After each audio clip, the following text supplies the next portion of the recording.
Good afternoon, everybody. Can you hear me?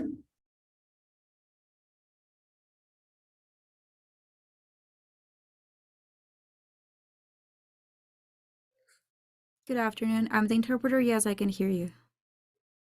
Oh, I guess they cannot hear me. Oh, okay. But I'm glad you can. I can. I just wanted to let you know. Thank you.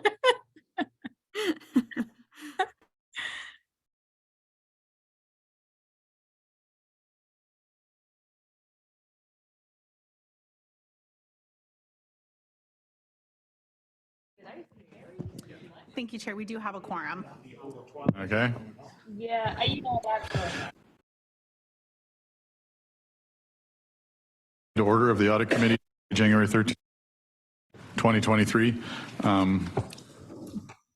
And let the record reflect that Francesca's confirmed we have a quorum.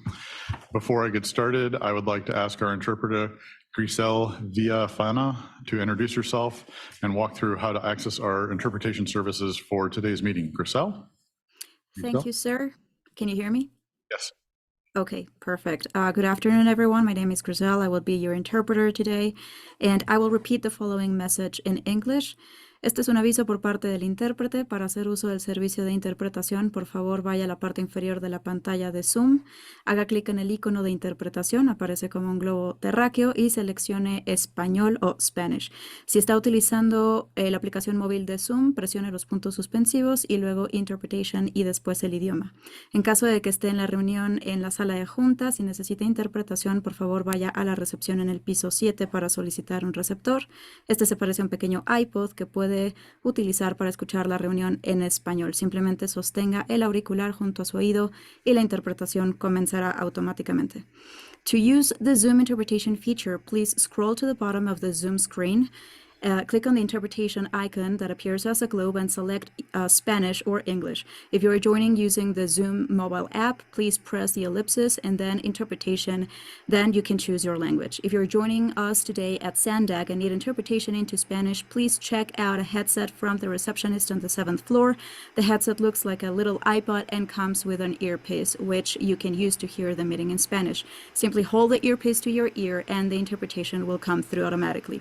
Thank you. Thank you, Grisel. And once again, welcome everybody. I will note that if my tracking is correct, I think we were the last policy advisory committee to meet last year, and we're the first one to meet this year. So the committee who can. Let's go ahead and get started with the Pledge of Allegiance. Please join me. Ready, begin. I pledge allegiance to the flag of the United States of America and to the republic for which it stands, one nation, under God, indivisible, with liberty and justice for all.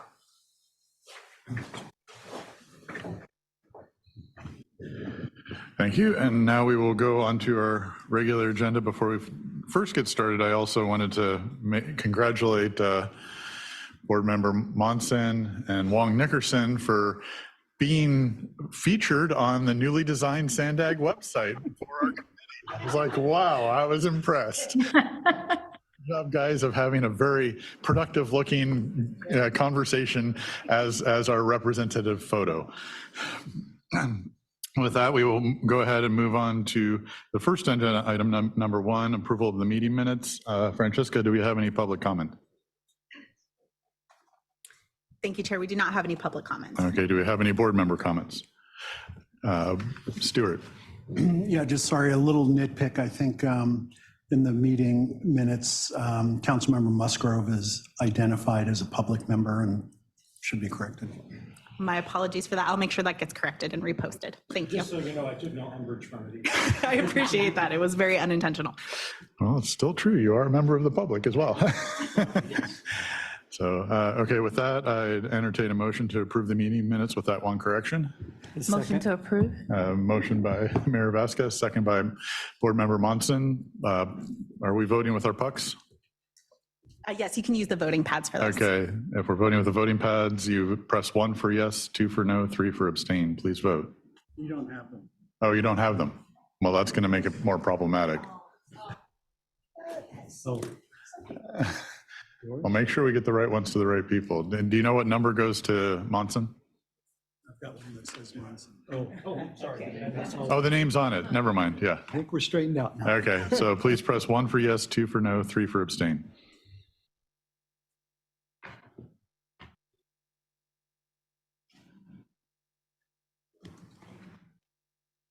Thank you. And that passes unanimously with those members present. Okay, thank you. With that, we move on to item 2, public member communication comments. Francesca, once again, do we have any public member comments? Thank you, Chair. I do see one hand from the public. Catherine Rhodes, you can go ahead when you're ready. Lovely. Thank you so much. Hi, this is Catherine Rhodes.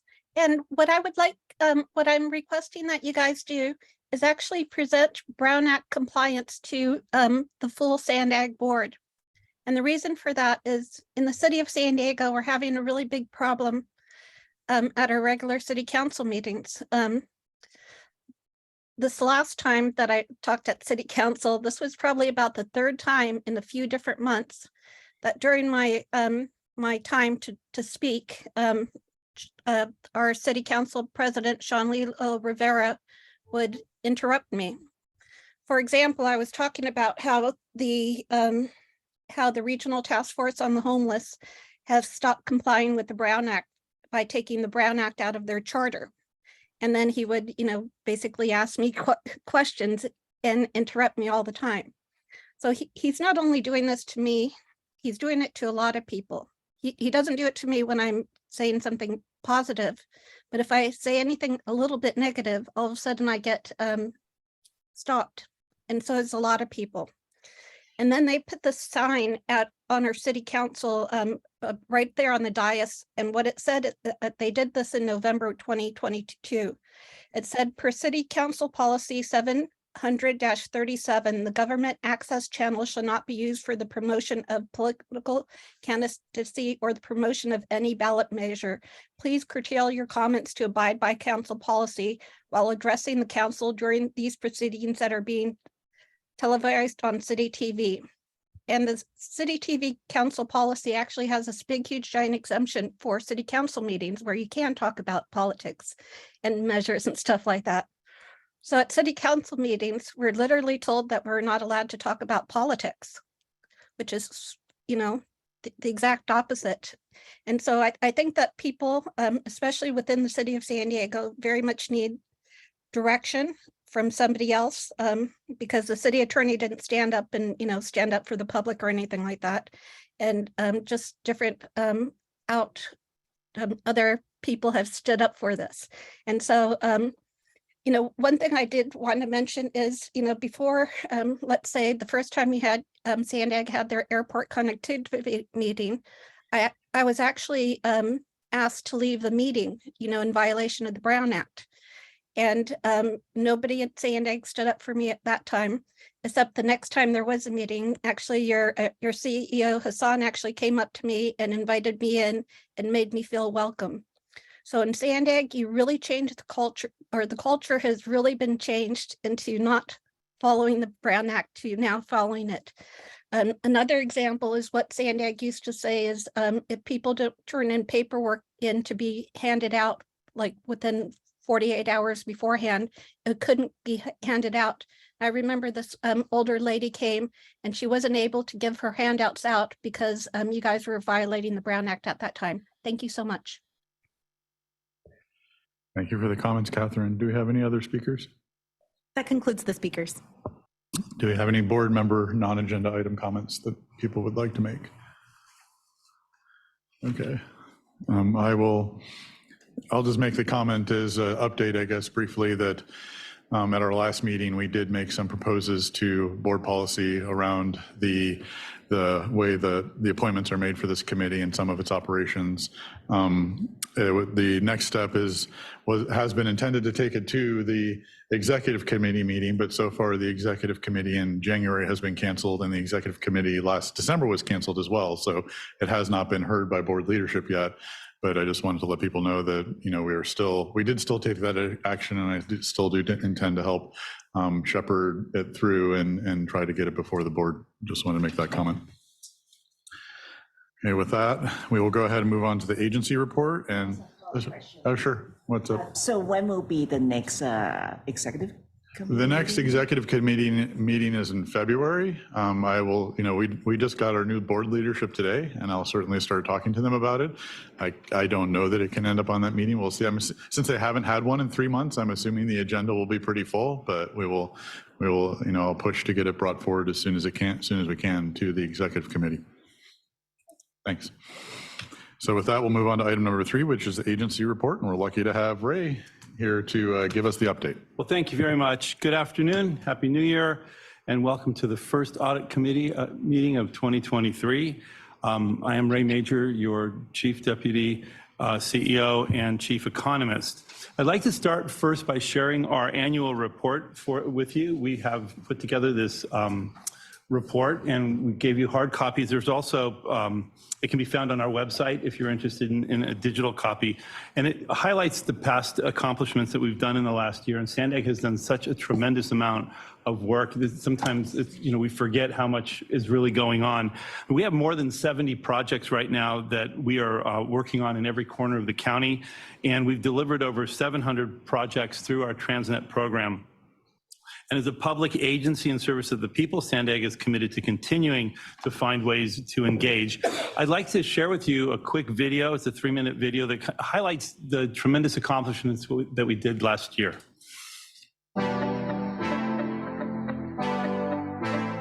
2022 was a transformational year for the San Diego region. Through the SANDAG Regional Plan, we set the vision for the future of transportation every 4 years. One of our top priorities for decades, moving the low sand tracks off the Del Mar Bluffs, has gained the attention of the nation. We're going to make sure the second busiest rail corridor in America, connecting San Diego and Los Angeles, is going to be open and running for a long time. Thanks to the leadership of California Senate President Pro Tem Tony Atkins and Congressman Mike Levin, SANDAG received major state and federal funding for the low sand corridor. The national spotlight also shined on another SANDAG priority project, the Otay Mesa East Port of Entry. As the recipient of the largest infra grant in the country, this project will provide much needed relief to our current land ports by facilitating a new state-of-the-art border crossing between the U.S. and Mexico. We are pleased to award the California DOT $150 million for the Otay Mesa East Port project. And this announcement was made on the heels of an historic toll revenue sharing agreement. The work of SANDAG and the can-do attitude of the people of both sides of the border is so remarkable. SANDAG also continues to work on creating a direct transit link to the San Diego International Airport and a central mobility hub to ensure a fast and convenient connection to every part of the region. We've come a long way. A year after celebrating the completion of one of the largest infrastructure projects in our region's history, the Mid-Coast Trolley extension of the UC San Diego Blue Line has already served more than 2 million riders. And we doubled down on our investment to equity with the launch of the Youth Opportunity Pass pilot program, providing free transit passes for riders 18 and under. And ridership numbers are through the roof, with up to 92% monthly increase in youth transit rides since the pilot started. SANDAG is also connecting people to key resources through data-driven planning, building, and funding that will benefit our residents today and for generations to come. We launched the Digital Equity Program to ensure everyone has access to high-speed and affordable internet. And as part of our Housing Acceleration Program, we've partnered with state and local agencies, community-based organizations, and affordable housing developers to promote equitable housing throughout our region. SANDAG is dedicated to making sure our communities have safe transportation options for people who walk, bike, and roll. Our regional bike network had a record-breaking year. In 2022, we opened 11 miles of new bikeways and broke ground on nearly 5 more. And SANDAG is thinking outside the box. At our first ever SANDAG Community Fair, we showcased our request for innovative concepts, a unique collaboration with the nation's brightest innovators to create cutting-edge transportation solutions. And we're just getting started. Sandag is delivering key projects and programs through Transnet and our other grant programs to improve how people get around, protect endangered species and their habitats, and provide mobility options for aging populations and individuals with disabilities. At Sandag, we hold ourselves accountable to the communities we serve. With more than 70 ongoing projects in every corner of the county, we are committed to creating a San Diego region where every person who visits, works, and lives can thrive. Thank you. It's the people here at Sandag that really make this possible. In 2022, the Sandag team brought in nearly $500 million in grants to the region for infrastructure projects. And I hope that you find this annual report useful and that you proudly share the work that we've accomplished here at Sandag. We will also next year be investing in new technologies, our employees, and the agency processes to improve and ensure that we are efficient, effective, and ultimately a world-class agency. We're streamlining our processes, putting into practice what we've learned from our audits, and by bringing on the proper skill sets and training of our staff, we will continue to innovate and become a data-driven organization. With that, thank you very much, and I would like to turn it back over to you, Chair Zito. Thank you, Ray. Francesca, are there any public comments? No, we do not have any public comments. Do we have any board member comments on Ray's update? Yes, Ed. Just a quick one, Chair. Ray, do we have any progress on identifying a location for the Central Mobility Hub? Well, we're looking at several different locations. And so with the analysis that we're doing right now, we have the looking at the people mover and where it should come into downtown. And in terms of the Central Mobility Hub, there are the most likely locations are, for instance, right outside the window over here at the old Civic Theater, and also Navor, which is not really a first choice anymore. So. Okay, thank you. Any other comments? Board Member Halberg.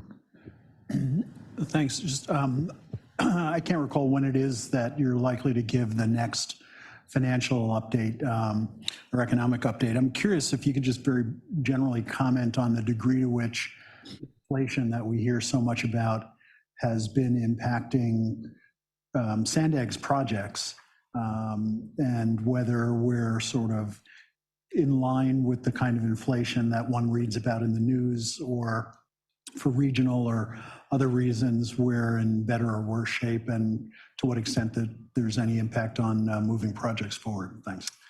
That's a great question. Thank you very much for asking that.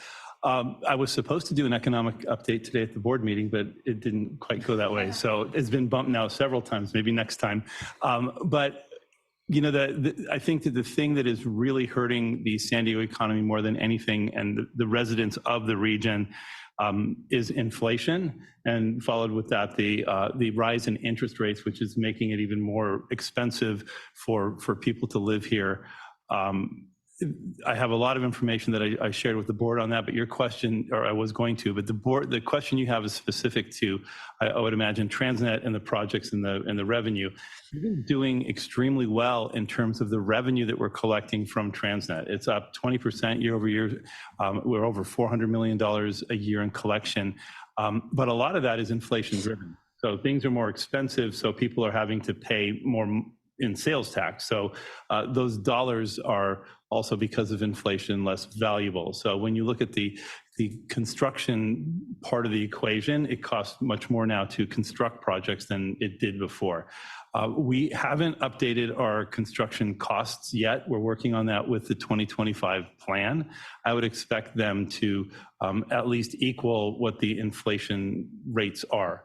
The construction costs are sometimes outpace inflation, and then sometimes it's actually lowered. It has a lot to do with the number of projects that are being bid in Southern California. It's a very volatile index that we look at. But in terms of the raw materials, they're definitely up, so that will make them more expensive. And so, but the revenues, the good news is that the revenues are also up, and our new forecasts show that will continue, because we don't believe that there would be deflation where prices are going to come down. People will be paying these higher prices now through the rest of the collection period. Can I ask a follow-up question? Sure. So is it fair to assume that project that already underway, because you probably have like guarantee maximum price. So even the escalation of construction costs will impact the contractor, but not so much Sendak. More like new project that you have not enter contract, the price might go up. Yep. And then the financing costs, I don't know how much you have to go out to the market to finance, or interest rates higher. So are those more the future projects? Well, yeah, so most of the projects, once we start constructing them, we have it's fixed bids, or we know how much they're going to cost. And so those are pretty set. The ones that we're looking at now, they are going up in price. And so we may have gotten, $100 million estimate, we're now getting $150 million estimate. The complicated part here is that there's also money that comes from the state and federal government in terms of grants. Like, for instance, we got this $500 million to advance some of the projects that we have here. And so what ends up happening when the prices of these go up, there's only a certain amount that we can borrow. We have a certain borrowing capacity. The rest of the money we have to find in terms of either federal or state or grants. And so that's a lot of the work that our team is doing, is applying for grants to try to bring money in. And as you see Hassan out there, he's talking to people like Pete Buttigieg, and he was at the White House also, telling people how important these projects are so that we can get the federal funding. So we try to make up for it through other means. It's not all paid by with sales tax revenue, if that's kind of what your question was. Are there any good news coming out from the governor's January budget? He just, have a bunch Well, of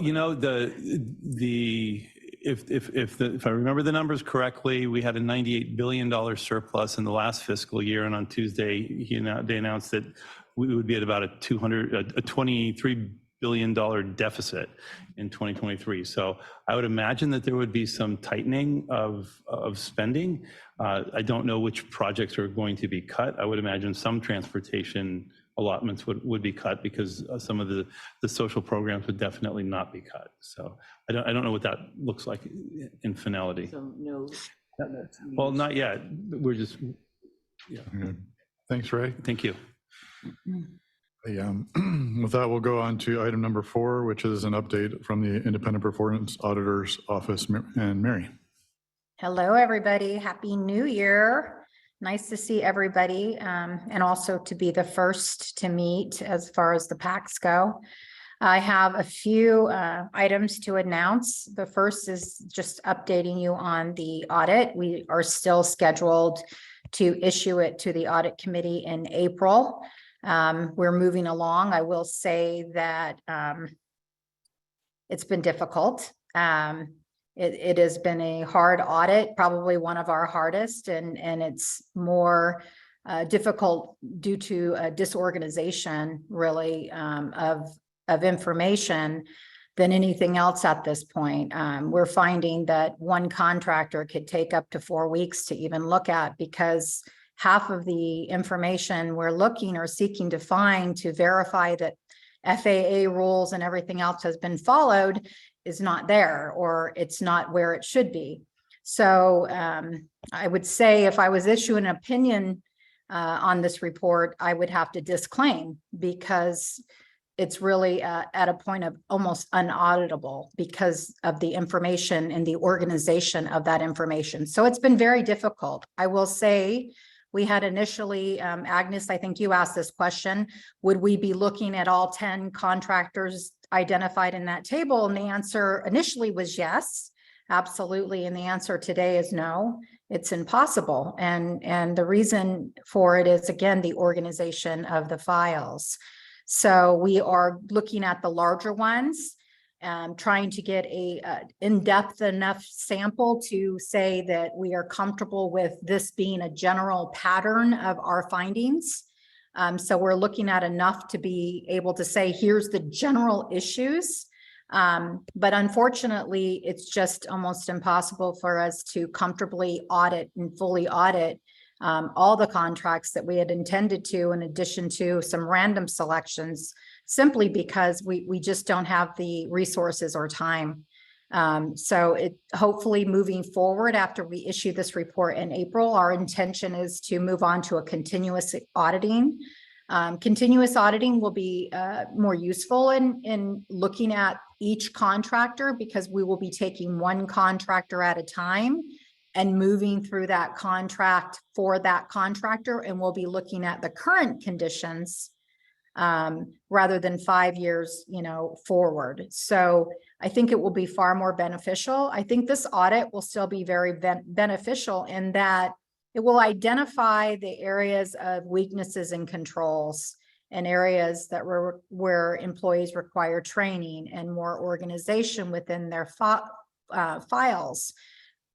So there is a benefit to this audit, but we are definitely not able to go in and do our diligence as we had hoped on all 10 and then some random selection just because of the organization of the files. But we will have the audit done in April, coming to the audit committee, and then mid-April or the beginning of May will go to the board. So we're hoping to give management, at least 3 weeks to respond because there are several findings. So we do want to give them sufficient time to respond to the findings and provide us any additional information that can help clarify some of the areas that we weren't able to locate documents and support the areas that we wanted to support.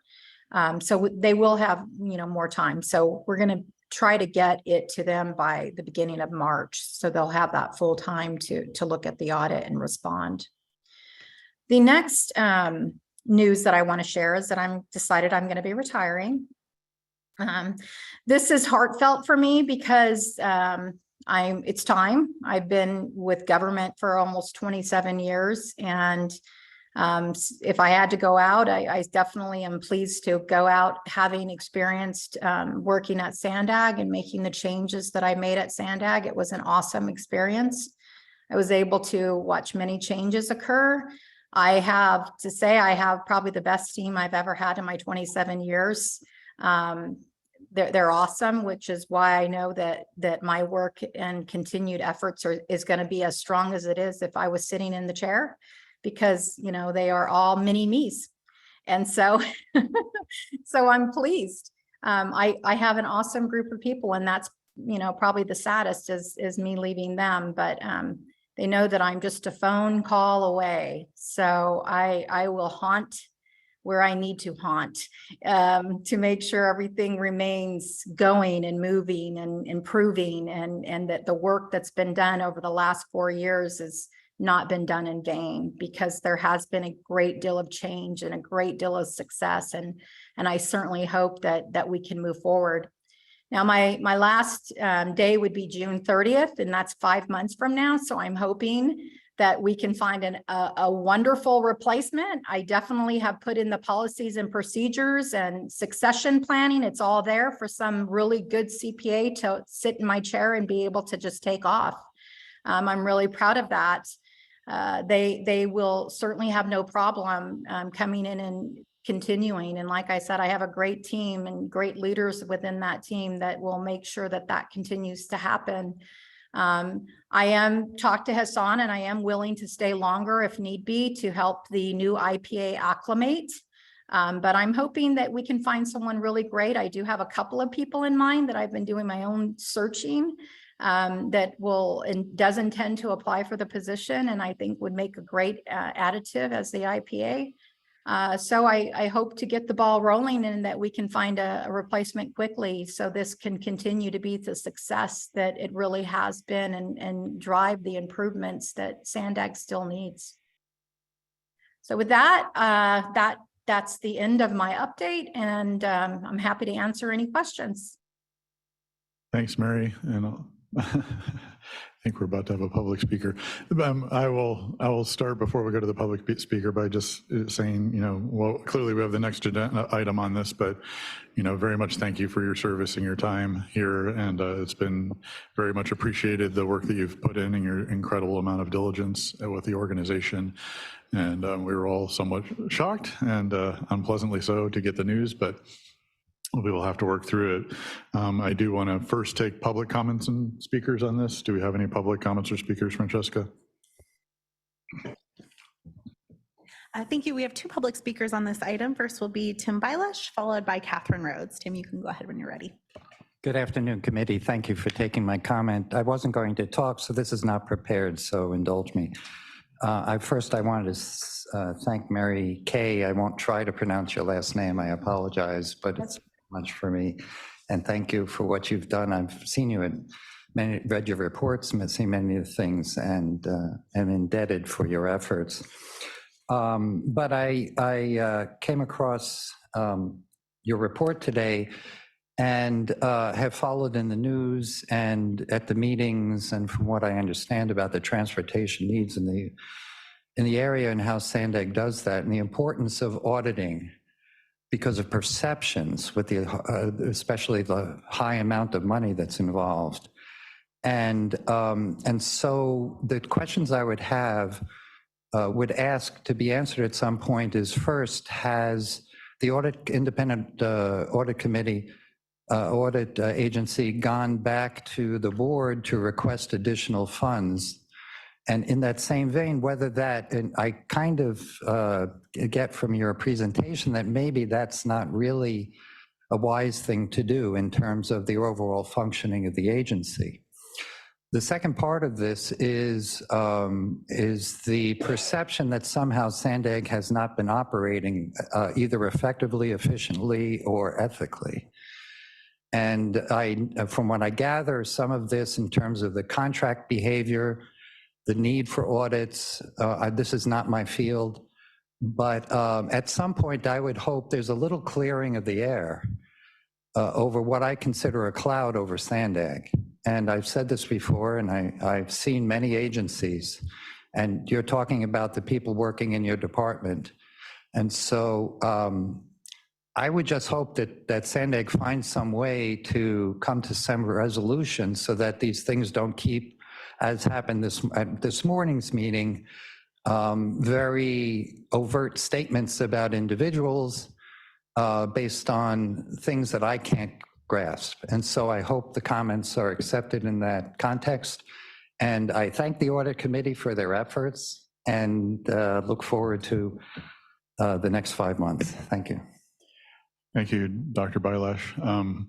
I just will make one brief comment in acknowledgement that I think this committee does a really good job, and the members of this committee, of staying outside of the politics, but we are unfortunately in an organization that's driven by politics, and we suffer the consequences from that on how things are represented and how public appearance is created as well. Can we have the next public speaker, please?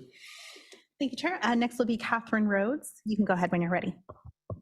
Lovely. Thank you so much. This is Catherine Rhodes. And I just, I didn't expect to speak either, but I just wanted to thank Mary for all her wonderful reports. I think her reports are great. I read them. And so good luck in the future. And I think you did a really great job of bringing a whole bunch of issues to the forefront. Thank you. Thank you. Thank you, Catherine. With that, do we have any for the non-agenda item board member comments? Well, I should say not non-agenda, for the update item board member comments. Stuart. Thanks. I'll save all the expressions of appreciation for a later meeting. We're going to have Mary to kick around a little bit longer, I guess. But just your comment about the update on the audit, you referenced it would be impossible to do all 10. Are you saying that actually none of those 10 are able to be thoroughly audited and presented? Could you clarify just that? Sure. So we are looking at, I think we're on our third one. So we have been able to get through 2.5, moving to our third one, and definitely not all of, that's the issue, is you have the contractor, then you have several contracts that they have with us, not just one or two. Some of them have 6 and 7. And in that, you have to go through each one of those contracts to make sure that they were bidded correctly. They went through an open bid. They followed FAA. If it's federal money, what money is involved. So there's a lot to it. And the struggle has been when we go to seek that information, where we should be able to go through a list of tests and check boxes once we find the item that supports it. The struggle is we're not finding a lot of the information that supports that, why they did what they did, for example. And so the auditors can give a little bit more, but basically it's just the struggle of not having the information available to us or where we were told it is. So at the end, once we gather all the information and finish our testing, we will go back to management and give them the opportunity to provide us the missing documents or guide us to it. The concern here is it should be readily available for an audit. It should be organized for an audit. And so, they're audited by external auditors that are looking at contracts, and auditors are supposed to get pull their own samples and test their own documents. So, I don't know how the other auditors are doing it, but we have found it to be a tedious struggle. And like I'll give you an example. I audited Oakland Unified School District for 6 years. For 6 years, we disclaimed, because that was an opinion audit. We disclaimed on the audit simply because the information was so unorganized or unavailable. And we did it for 6 years. And I can say that the struggle here is comparable. And so that's why we won't be able to adequately go through all the documents, all the contracts for even those 3. But we do want to make sure we go through enough to see that there's we're able to generalize a statement that this is what we're finding. These are similar findings throughout those big contracts we've looked at. Great. Well, thanks. And maybe I didn't ask the question in the clearest way, but you've answered my point, which is it's not solely a function of the fact that you can't do all 10 within the time frame of a report by April, but that even only looking at 1, 2, or 3, you're still having difficulty even with focusing on a smaller number. Yes. Clarification, thanks. Mm-hmm. And Chair Zito, just one more thing. I think it's important I know I've had a couple of board members call me and a few other individuals called me when this came out that I was retiring. And the first question they asked is, am I being forced out? And so I think it's important for the public and everybody to know that absolutely not. I am not being forced out. In fact, my contract was extended for another 2 years. It's simply a choice that I've decided it's time for me. Like I said, I have a great team, so why not feel comfortable about doing it now? So definitely I have not been forced out. Thanks for that additional context. Board Member Monson. Hey, Mary. Happy New Year. You too. Just a quick question, clarification on the audit. When you say organization of information, is that on the contractor file side or is it Sandag files? Well, it would be Sandag files. And so Sandag creates the contract, so they should have everything that supports that contract and the whole process of scoring, the bidding process, the individual scoring sheets. Once the scope is written, how that scope was detailed, all the way through. And then also, when it comes to invoicing, the contractor is responsible for providing the supporting documentation and the invoice that is moved then to the PM for a review and approval that should then be moved to accounting for full review and approval that, everything is here on this invoice is sufficiently supported. And so that whole process should all live within Sandag's folders or files. And we're struggling to find that information in a organized manner. All right, thank you. Board Member Wong Nickerson. Yeah, so first of all, Mary, thank you so much for, sharing the information. I have to say I was surprised when and sad to see that, because I think you have created a great organization, right, from scratch. It's not an easy thing to do. And Thank you. I don't want us to lose the momentum, because I think there have been a lot of great work being done, working with the board, with management, and with the audit committee. So I would very much like us to have a replacement, identified as soon as possible. And I appreciate you willing to stay maybe a couple extra months if needed to have some, redundancy and coverage.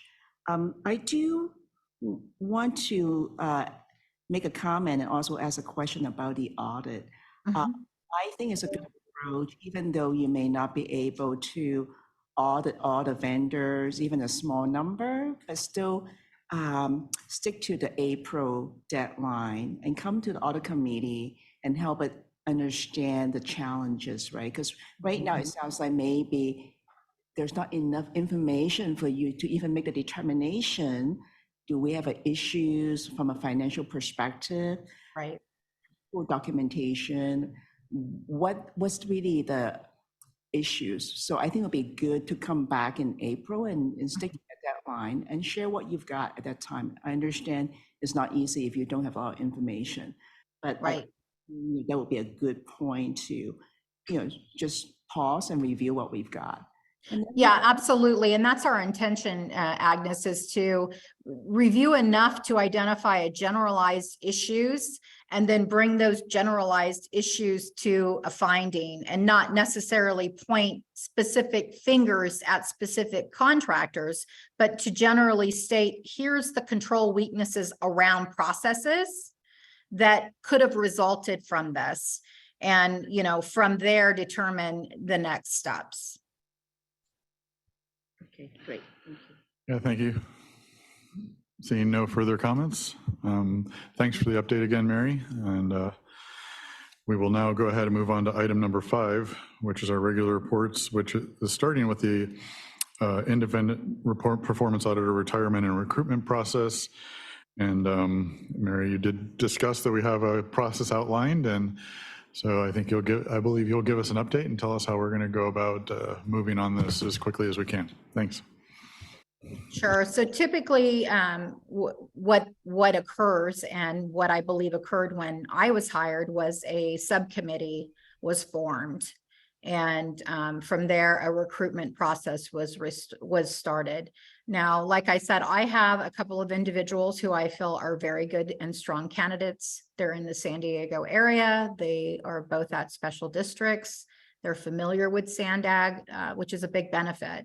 But I think the important thing is to assign a subcommittee and move the recruitment process forward, whether it is to recruit just using our own HR and through LinkedIn and others, or if we want to hire somebody. But I think that Bob and Stuart have that in-depth experience that they went through with me, and they would be a good two good individuals that should take on that task.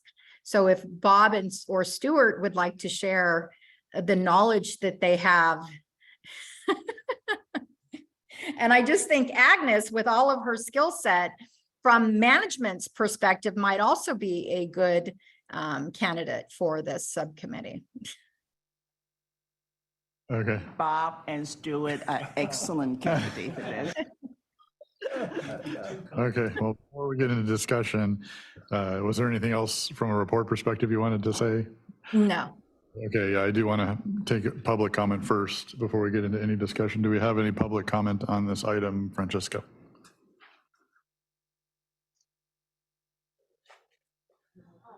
Oh, we do not. Okay. There's no Francesca. So I see I see no public comment either. So then it gets into board member discussion. I will start off that, yes, I do believe that it's important that we set up a subcommittee to be able to move more quickly on this and to make progress. And I think that seems like a very good approach to me as well. It worked out well last time. I also think that, there was some discussion in the staff report, but I think it was just perfunctory with respect to, what this might look like and whether, we clearly have an audit function right now in-house, but, when it was first considered, there was a discussion as maybe it should not be in-house and we should just contract with somebody. And I do think it's important for this group to express a strong opinion the direction that subcommittee should go in that particular area. And my preference, of course, being that we continue with the function that we have today and keeping an IPA in-house versus using a contract-based approach. But I'll be interested to hear comments on that as well. But so yeah, if folks would like to speak up, The only, not getting into, I'm hoping it's done as quickly and efficiently as possible. Not getting into sensitivity, I guess the main thing I'd be kind of curious about, because I actually don't know, and I'm not sure any of staff knows this, but with respect to membership, I know Bob, your and Stuart's terms come up sometime this year, and I think you actually get termed out under the current policy that you can't be reappointed. So I might be a little nervous about both of you being the two committee members if somehow it wasn't resolved by the time that date hit. So, not wanting to, I am well aware that Board Member Wong Nickerson was really excited that the other two names came up first. Applying some other pressure just from covering ourselves in case this drags out longer than we want to. Not that I'm hoping that happens, but another comment as well. So yeah, looking for comments from board members on one, the idea of a subcommittee, whether people are interested in being on the subcommittee, and any other guidance that we would want to give that subcommittee, such as what I just elaborated on, saying that, my intention would be to, or my hope would be we continue with a similar structure in the overall IPA organization as we have today. And Chair Zito, may I say something really quick about that? Just briefly, I've been in this business in government for 27 years, and I can tell you that it's far more efficient, effective, and way more inexpensive to have an internal shop than hiring an external shop. And I will also say, when you have a vibrant internal audit shop, you have a far better chance of having success and improvements in an organization. And an organization such as Sandag, and the past of the findings we've found, and the lack of having an internal full-time presence, well, you can see your own results of the importance of that. So I would say definitely that overall, the cost benefit of having an internal shop is far greater than external, not just money wise, but the efficiency and the effectiveness of an internal audit shop.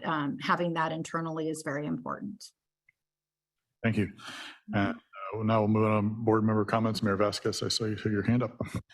Thank you so very much. And Mary, I just want to say thank you. Oh. I will save the majority of my comments for later, but I really appreciate all of the time invested in me as a leader to understand the importance of auditing an agency, but not just you, with your leadership staff. So thank you. Regarding recruitment and replacement, I believe that we do have some experienced folks here. Their names are elevated. And given that you have the experience of bringing someone on board, I believe that that experience could expedite the process.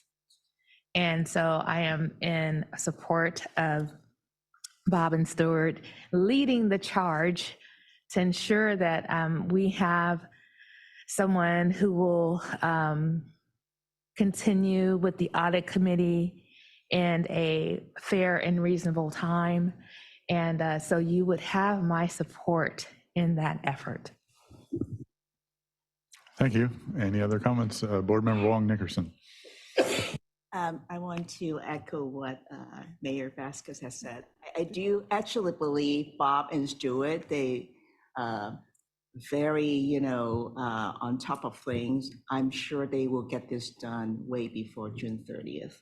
So I'm not too worried about, them being termed out and this still not done. Worst case scenario, I can, be the backup at that time, but I don't expect that to happen. I do want to go back to, should this be done internally or use an outside firm? I think actually it's a question more for Ray. What's your capacity in your HR? Because this is a really important position. I don't think it's just a matter of posting the job and wait for application. I do think that it does involve some active recruiting. That takes some time and skills to do that. Does Sandag HR have the capacity to do it at this moment?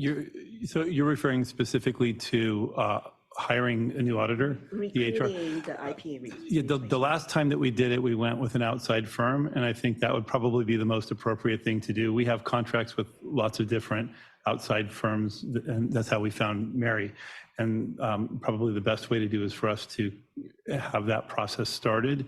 Our HR department has capacity to start that for you at any time that you're ready, and then we can work with the recruiters. And you have budget. It's in the budget. Well, we'll find, yes, it's in our budget, yes. And would it be a national search or regional search? How does that work? Last time, I believe it was a national search, and I believe that this time too, the intent would be to do a national search. Thank you. Thank you. Bob? Yeah, just a couple of comments. First of all, I want to comment on internal versus external. Having been in Mary's position before for several years, I always felt if you had an established internal organization, as far as an audit function is concerned, that's what you should stay with. It's simply more efficient, more effective than going outside, and then all of a sudden you have an outside person coming in that has to learn the whole organization all over again. Here you have 5 people that already know about the organization. They know what they're looking for. So I'm in favor of maintaining an internal operation as far as an audit function. As far as the subcommittee is concerned, I don't have a problem. Do I think we can get it done by June? I think we can. If you were to tell me get it done by April or March in particular, I would probably tell you there's no way we can do that in an effective way. We need to be very effective in picking someone in Mary's position. But do I think we get it done by May? I think so. I think we can definitely do that. The other comment I wanted to make, having been on the subcommittee the last time in hiring Mary, I agree with Ray. We did go out and we used an external organization. And I found that extremely helpful, especially being a new member to Sandag.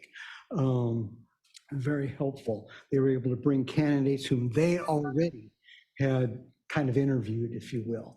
And so ours was a secondary, third type of interview. So I would be in favor of hopefully HR can bring in a good external firm. And the only other comment, something that Agnes said about being in national as opposed to regional, I'm not sure where I stand at with that. I'd like to hear other people's comments. Sandag is a regional organization, and I'm more inclined to think about the state of California as opposed to making it national. But again, I'm open to that. I don't have a problem with being on the subcommittee the next time around. Thanks, Bob. Glad to hear you're happy to serve since you did such a good job the first time around. We can rely on it again. Any other comments? Ed, did you want to say something? Yeah, just real quickly, a lot of great ideas, but this, it needs a kickoff, and that I think would initiate with HR now that Mary's given official notice. So once that notice goes out, the time frame that's established, and then everything kind of dovetails from there. So it would be whoever's going to be point on that, whether it's Stuart and Bob or somebody else, then within that time frame and that process, between now and June really is not a whole lot of time. It will take it right down to the wire. So if Mary is willing to stay late, it may require that she stay at least a little bit longer to get the orientation of the team plus Mary's ongoing investigations. But would you anticipate any further action, or would HR be able to initiate this based on what Mary's given us today? And I'm sure she's already notified the CEO and. Yes, Mary has notified us that she was retiring, and so we are ready to start the process as soon as you ask us to. Okay, thank you. Yeah, and relative to that, because once again, I still don't need it right now, but I'm not sure when Bob and Stuart's terms expire, but I seem to recall being sometime in May, potentially, that they're end of May. Okay, so I do think that, Yeah, Amberlyn, do you know the date? I do. I would reference the Board of Directors meeting from May 14th, 2021. The 3 public members were appointed to a 2-year term. So the expiration would be May 15th of 2023. So that gives you an idea of what time frame you're working in. And just, in case, if we move forward, particularly with appointing Bob and Stewart, I would just request that then we do a good job of keeping our regularly scheduled meetings every month and getting an update from that subcommittee every month. So we're on top of what's going on as this process goes through. Because, we do have a history of canceling meetings at times, but I do think this one's going to be important to stay on top of, even if we have no other topics to go over because of that. Okay. Any other comments? Stuart? Yes. Oh, sorry. Quick question. Do we need to give direction to staff, and do we need to vote on the direction?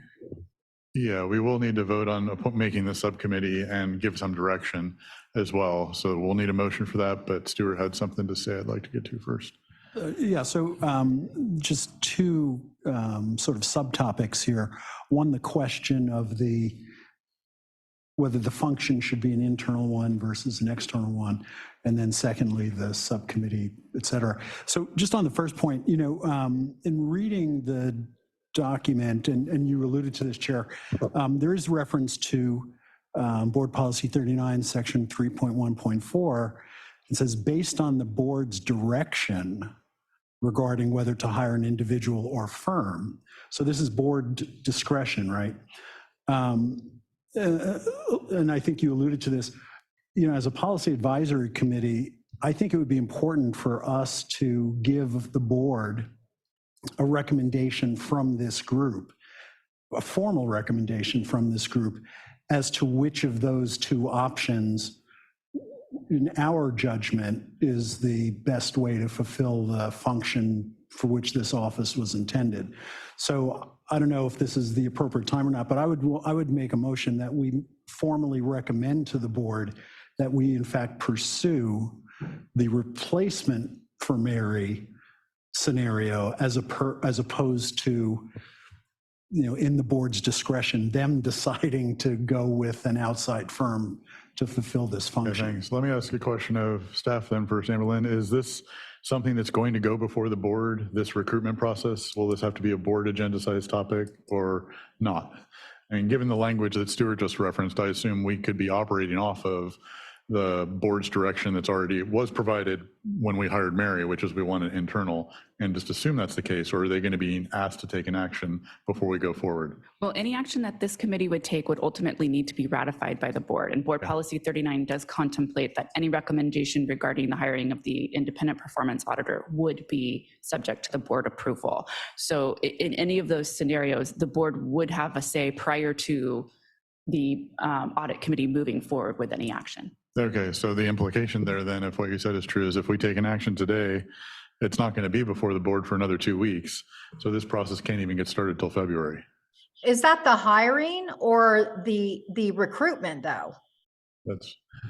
So Board Policy 39 states that based on the direction that the board provides, that the audit committee will recommend to the board who to hire as the independent performance auditor, and the board has the final say on who to hire. So as I'm understanding it, there is perhaps a motion on the floor without a second at this point that would make a formal recommendation to the board on whether to hire an individual or a firm that would then go to the board as a ratification by the board, and that would be the board's opportunity potentially to say yes or no to whatever the audit committee is contemplating.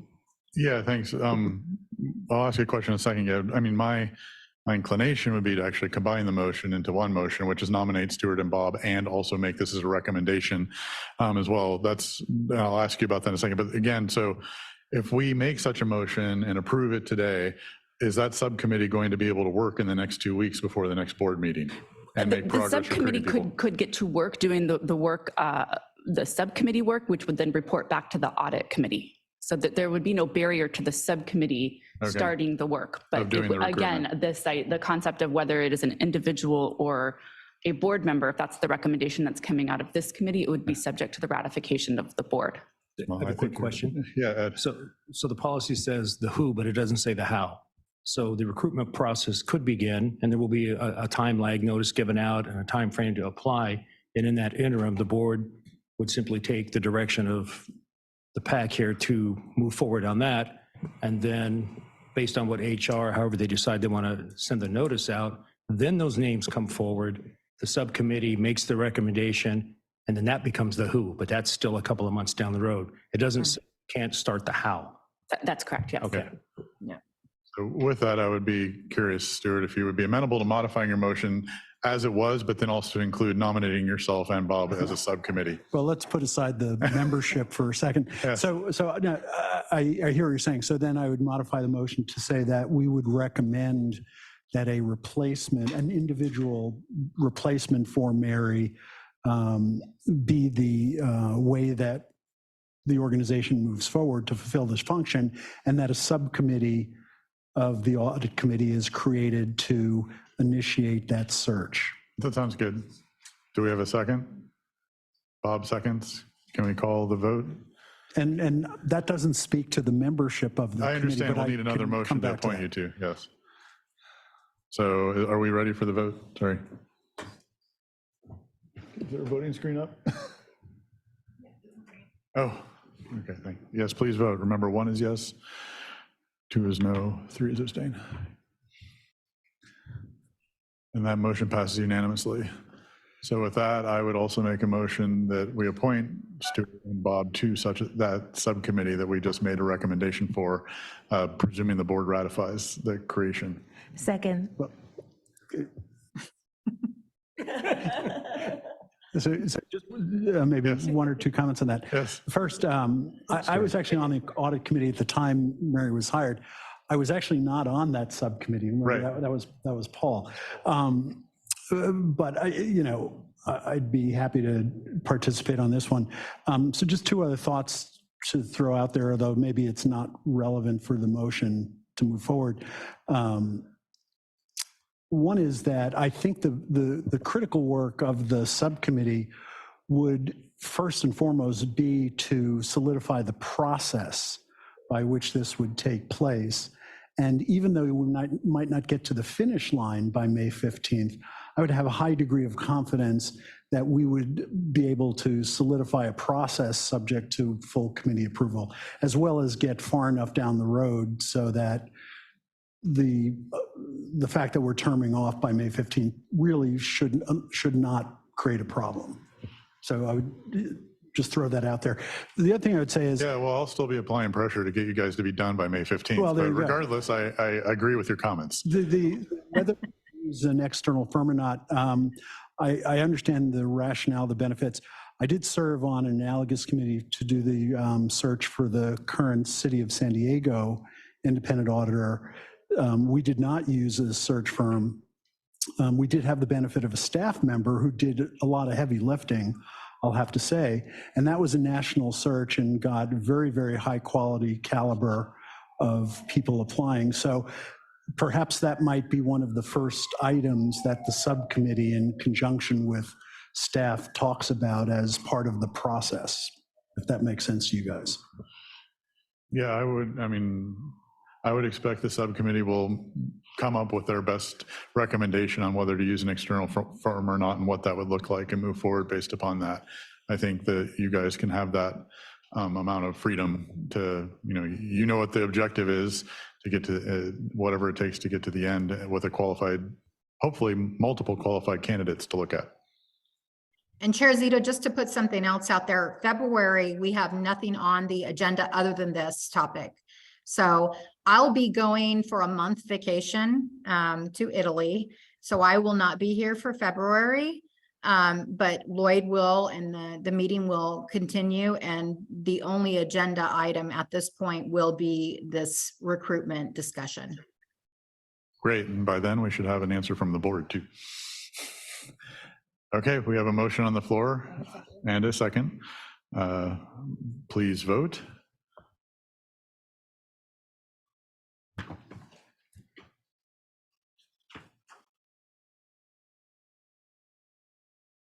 The motion passes unanimously. So congratulations, Bob and Stuart, or condolences, depending upon your opinion of what just happened.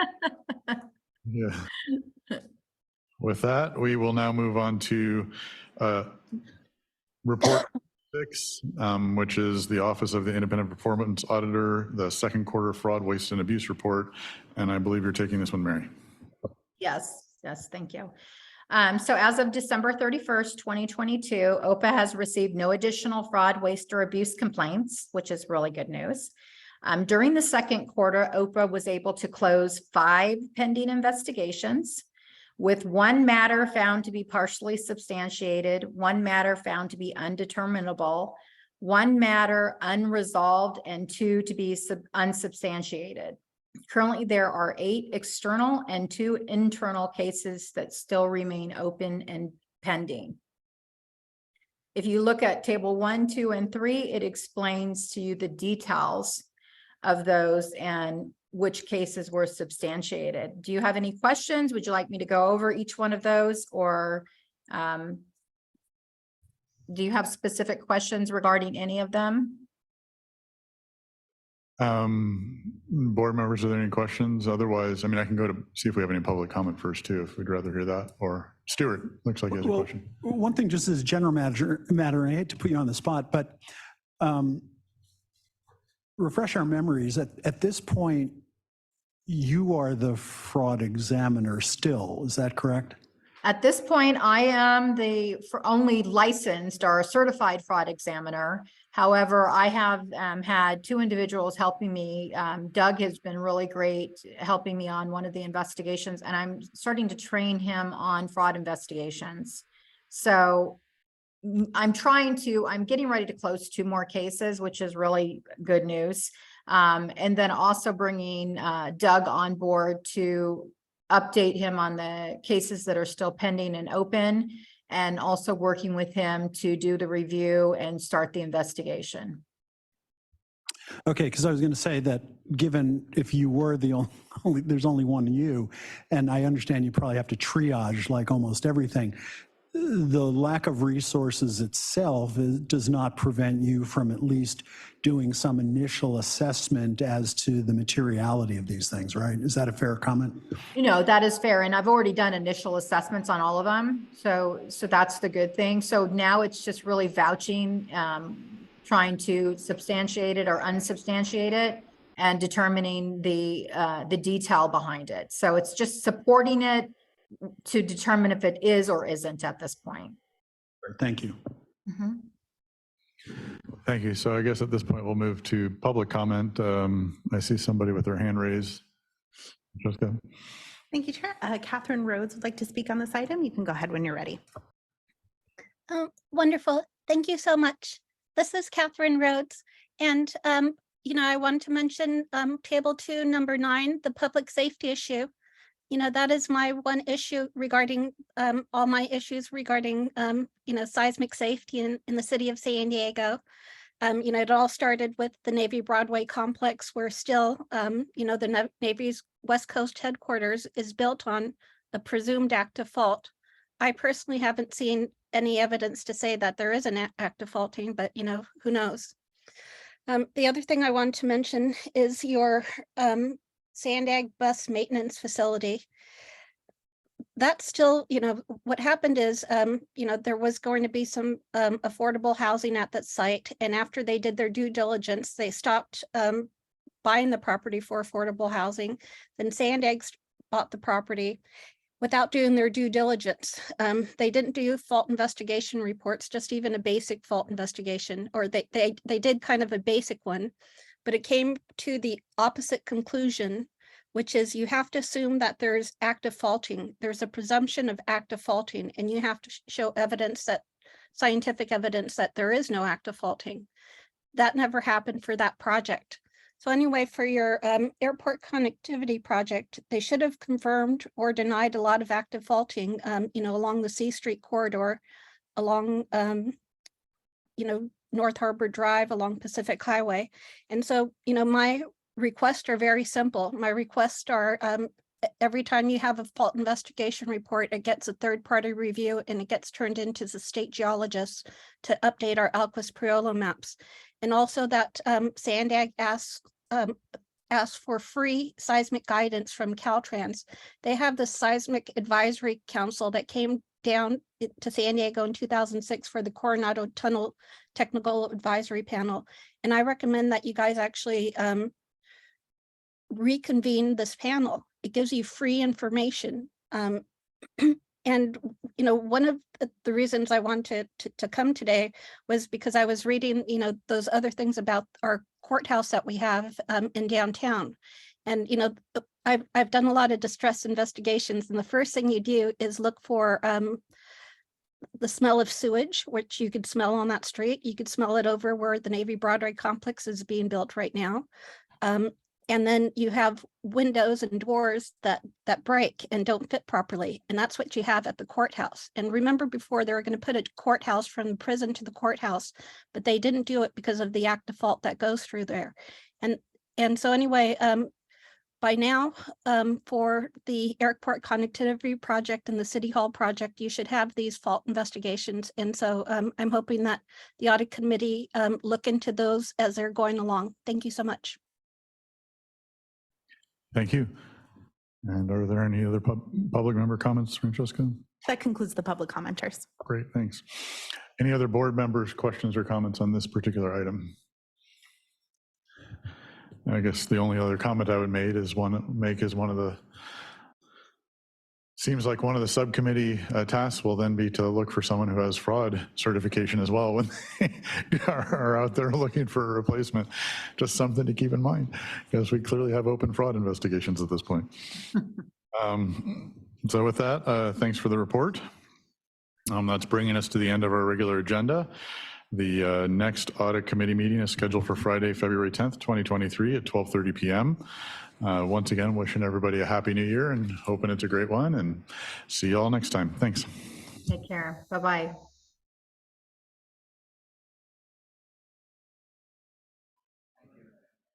Thank you. Nice meeting you.